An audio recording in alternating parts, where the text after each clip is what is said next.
Apparently, some people haven't figured out that two different things can be true at the same time. For those of you that don't run a YouTube channel, there's this back dashboard where you can go to check your analytics, your stats, things like that.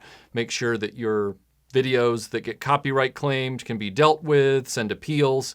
And they have all of these little windows and things that go into it where you can see these highlights. So you can see the number of views above your average that the latest video is getting. And they even do like little fireworks for you if that happens.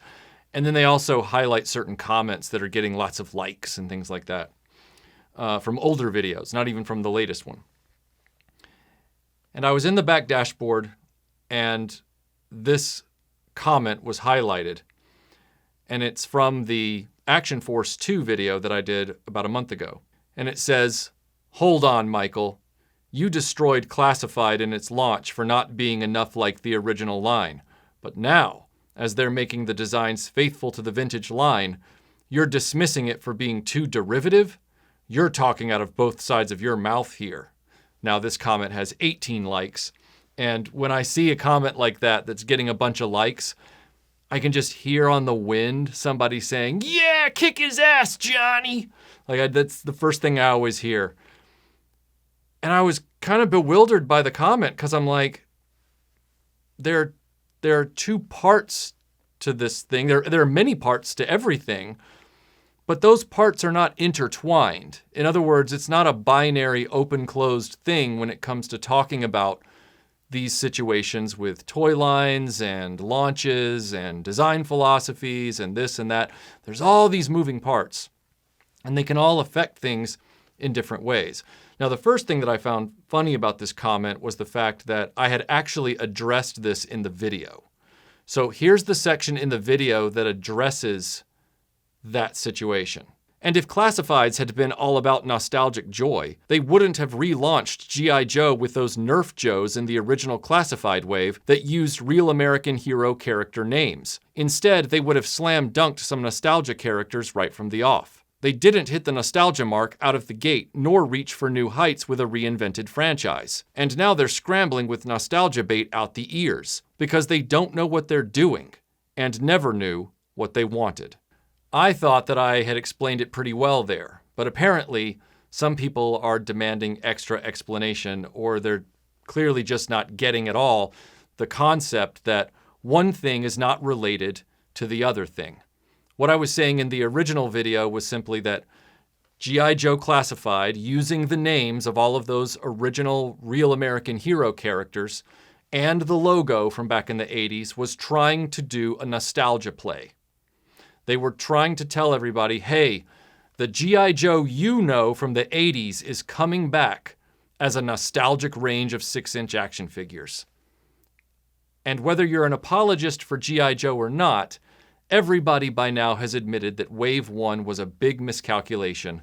They all looked like Fortnite meets laser taggers. They did not look like anything that was recognizable to a real American hero.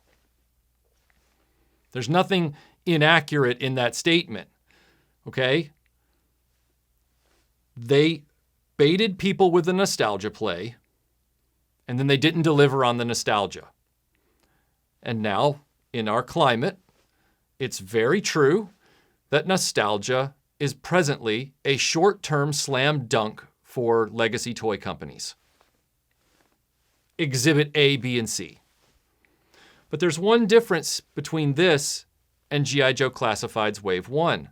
Whether you're talking about Masters of the Universe Origins, or you're talking about the Vintage Collection, or you're talking about the Retro Marvel Spider-Man Collection, all of them right out of the gate.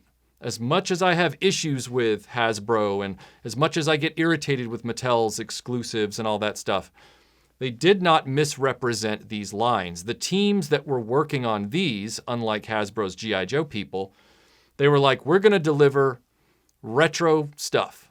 Retro packaging, retro this, retro that. The G.I. Joe team, as I said in that other video, the one that this guy took umbrage with, they didn't know what they wanted, and they didn't know what to do. And so they said, well, we're going to do a nostalgia play, But we're also going to try and have our cake and eat it too by trying to edge this into Fortnite. And then they formalized that a few months later by literally connecting G.I. Joe to Fortnite. So they're trying to get new people, like new buyers, young people, but they don't know those characters. They don't know that logo. That's not a draw for them. And they're also trying to get the people that know the logo and know the character names, but they completely redesigned all the characters.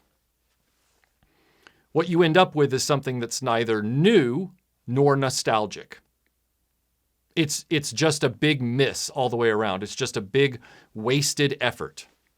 And I don't think anybody at this point can disagree that Wave 1 was a big wasted effort, because even the guy in this comment is like, they course corrected, and they went full vintage and everything with their designs.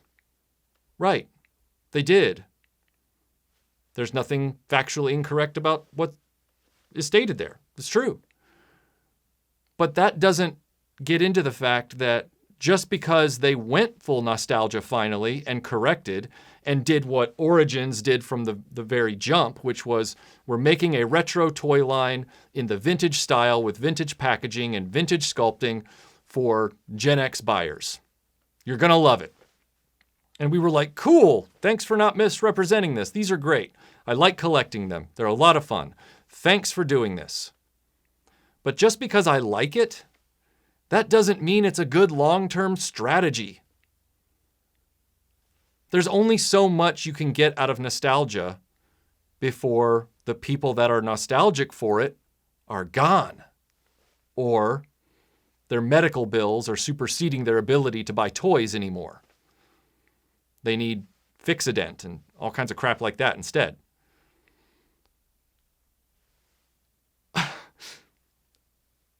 G.I. Joe is liked by people. That's true. But like so many of these message boards and groups that are out there that focus solely on the one thing on social media, and you eventually get tricked into believing that it's the most important thing. It's so huge. And it's like, no, it feels huge because your head is right in it. Not to be too crude, but these dedicated toy groups and message boards are just like social media motorboating for these properties. Your head's right in there and you're just like all the time. So when you come up for air, you have this misconception that my thing is the ultimate thing. And it's like, no, it's not really. Right now, they're already scuttling online about whether or not Masters of the Universe Revelations is going to get, a third season or something like that? I think they've said they were getting a second. I don't even know. I don't keep up with it. But it's the perfect analog for what happened with G.I. Joe Classifieds in its Wave 1 appearance. While Origins was honest above board and upfront about what it was doing, didn't misrepresent itself at all, the Masters of the Universe Revelations did exactly what the G.I. Joe Classified Wave 1 toy line did, where they said, oh, we're going to be this nostalgic sequel to the Filmation cartoon. Really? But then it shows up and everybody's like, I don't recognize what's going on here at all. This is not a continuation of Filmation.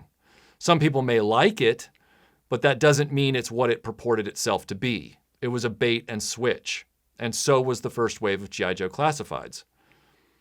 Nostalgia, as I said, right now, because of our age, sells well in the short term, but it doesn't set the world on fire.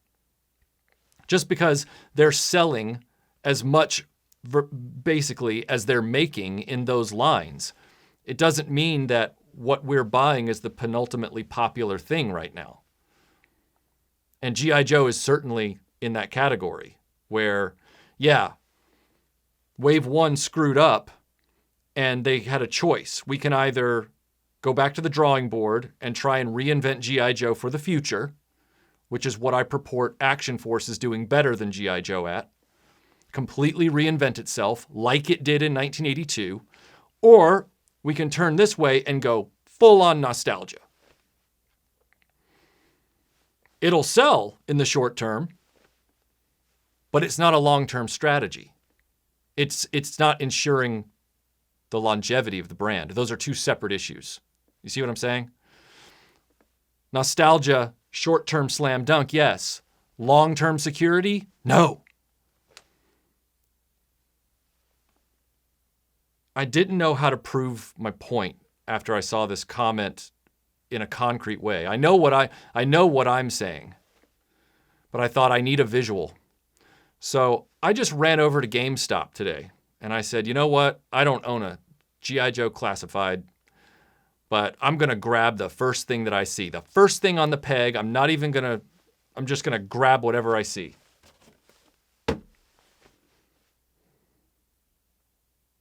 That's from a movie that was, what, a year ago? Almost, or at least?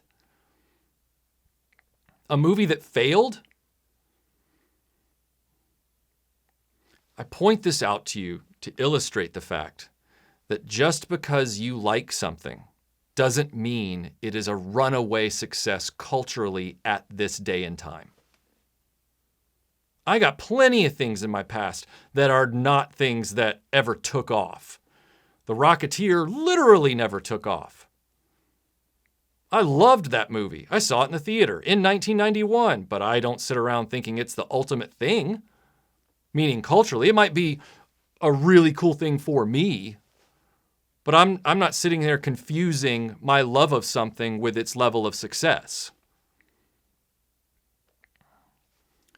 Nostalgia sells well right now to a very narrow pie slice of collectors, meaning modern nostalgia remakes.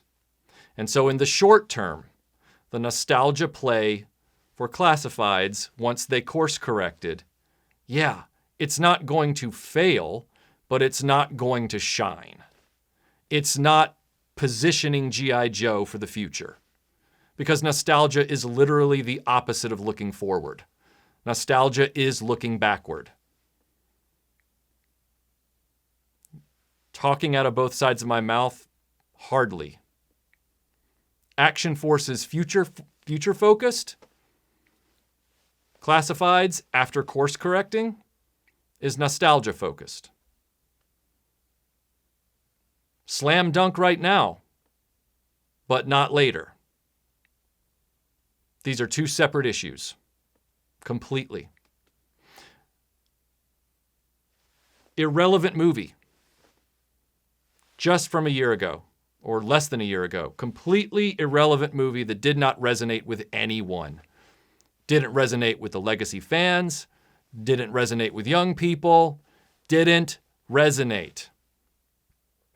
Do you think that maybe part of that could be the fact that they are, once again, like with G.I. Joe Classifieds Wave 1, with this movie, trying to split hairs, have their cake and eat it too, kind of like Masters of the Universe Revelation did? Oh, we're going to hang this on characters that young people have never heard of, but we're going to change it up entirely to make it completely unrecognizable from what our nostalgia customers recognize. Well done, guys. Well done. Either crap or get off the pot. Either reinvent it and commit to reinventing it, or just cruise on nostalgia till the glider hits the ground, and it will.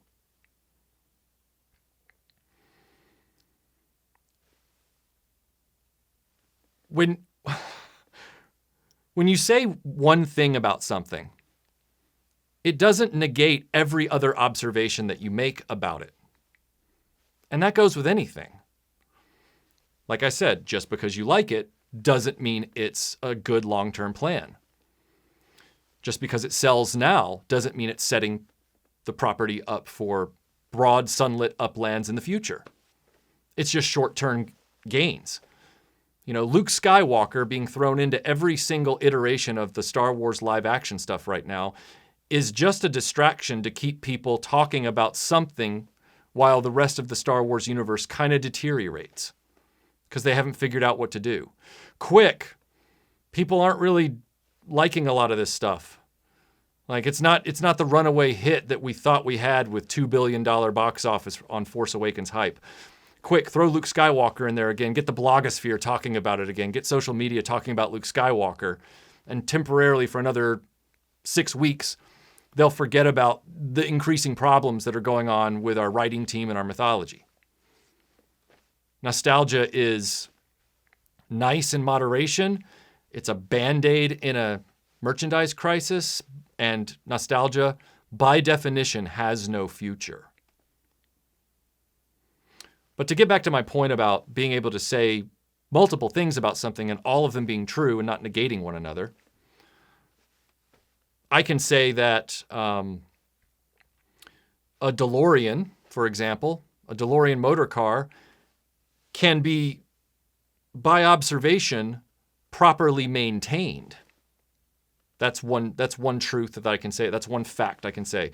You can properly maintain a DeLorean, but that fuel delivery system will never be reliable. These two things can be true at the same time. Because that fuel delivery system is horrifically unreliable, you will be having to maintain this car far more often, regularly, and at greater expense. But I can say this DeLorean is well maintained and this one is not. Both DeLoreans, if they are stock, have a terrible fuel delivery system. I can say, for example, that in one video, I could say that it's clear that Hasbro wants to bring back the figures that you remember that were all wearing these wonderful bright green shirts. That's something that could be said as an observational fact, and then they bring them out, and it's like, well, I see green stripes on the sleeves, and I see a lot of blue, but I'm not really seeing the green. That's what happened with Wave 1 of G.I. Joe Classifieds. They were like, oh, it's going to be this nostalgic thing. And then it's like, well, I don't really know what I'm looking at. And then on top of that, you can also say, green is a great color on you, but green is also really bad if you're doing green screening because you'll disappear in the key. That's a separate factual observation about green. So, nostalgia sells well now. That's what they were going for. That was the broader part of their push with G.I. Joe Classifieds, which is obvious because they course-corrected into nostalgia and not away from it with Fortnite or Fortnite Nerf blaster laser tag looking people. If their original intent had been to reinvent the property, one, they wouldn't have used the old names of characters and Real American Hero. They would have gone with something completely different. And certainly, when this Wave 1 thing failed, if their true intent was to do a brand new, reinvented G.I. Joe, nostalgia would have never been on their radar and they would have gone hard into it. But how many Snake Eyes have we already had in Classifieds already? 7? I don't know how to make it any clearer. You can look good in a green shirt, but it doesn't mean it's not bad for standing in front of a green screen. You can sell nostalgia right now if you want to, but that doesn't mean it's forward thinking and it doesn't mean it has a future. And clearly with Hasbro, their intent with G.I. Joe Classified was nostalgia, which is what I was commenting on in the Wave 1 video. They're trying to do a nostalgia bait here, and they're doing it terribly. And I recognize, even though I kind of hate it, I recognize that nostalgia sells really well. Do I want people to be more forward-thinking as consumers? Yes, I do. Are they, by and large? No. Not when it comes to toys. A lot of guys out there, the reason that Rocketeer didn't do well in 1991, because they still wanted their, G.I. Joes and crap. And again, I like G.I. Joe. I like a Real American Hero in the 80s. Like I said in the Action Force video, I like that property. I've got the flag, I've got the Terrordrome, I've got the Defiant, I've got all the stuff. I love Lady J and Flint and Flash and all those characters. Shockwave, one of my favorites. But that doesn't negate the other reality. Nostalgia, by definition, does not look forward, it looks back. And if you're looking back, you're not planning for the future. So tell me again how I'm talking out of both sides of my mouth.